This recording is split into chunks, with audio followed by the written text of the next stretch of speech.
Instant dhokla बनवण्यासाठी 1 चमचा साखर, अर्धा चमचा सायट्रिक ॲसिड, अर्धा चमचा मीठ, 1 वाटी पाणी विरघळून घ्यायचं.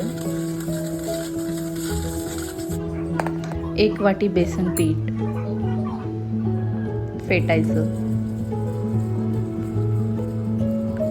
1 मोठा चमचा ऑइल, थोडीशी हळद. फेटून झाल्यावरती एक 10-15 मिनटं झाकून ठेवायचं. कढईमध्ये पाणी ठेवून प्रीहीट करून घ्यायचं. टीनला ऑइलने ग्रीस करून घ्यायचं.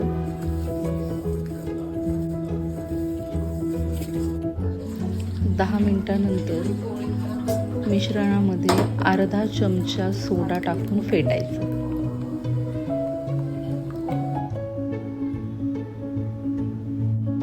दोन मिनिटं फेटल्यानंतर त्याला ऑइलनी ग्रीस केलेल्या भांड्यामध्ये ओतायचं.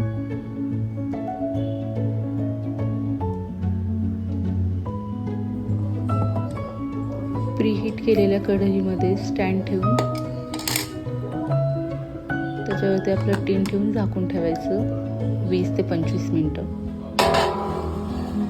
25 मिनिटं झालेली आहेत. आता आपला ढोकळा झाला आहे की नाही हे चेक करूयात. आपला ढोकळा झालेला आहे. थंड करून घेऊयात.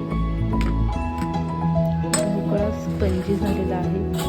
फोडणीसाठी 2 चमचा ऑइल, अर्धा चमचा राई, 2 हिरव्या मिरच्या. गॅस बंद केल्यानंतर कढीपत्ता टाकायचा आणि तेल टाकायचे. ही आपली फोडणी झालेली आहे. सिरप बनवण्यासाठी 6 चमचे साखर, 1 चमचा मीठ आणि 1 वाटी पाणी विरघळून घ्यायचं.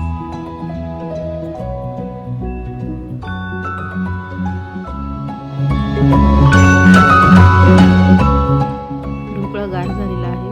कट करून घेऊया.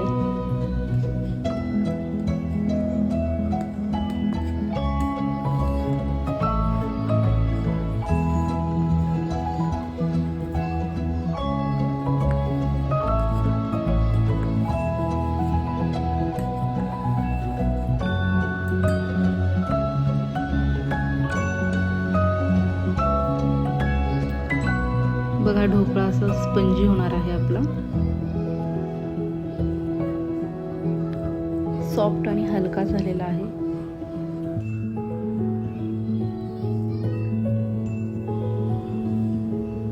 त्याच्यावरती आपण केलेली फोडणी टाकूयात.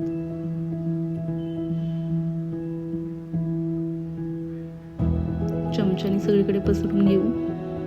आता सिरप टाकून घेऊयात. आपला ढोकळा झालेला आहे. आता कोथिंबीरने गार्निश करूया. रेसिपी आवडली असेल तर सबस्क्राईब करा. थँक्यू.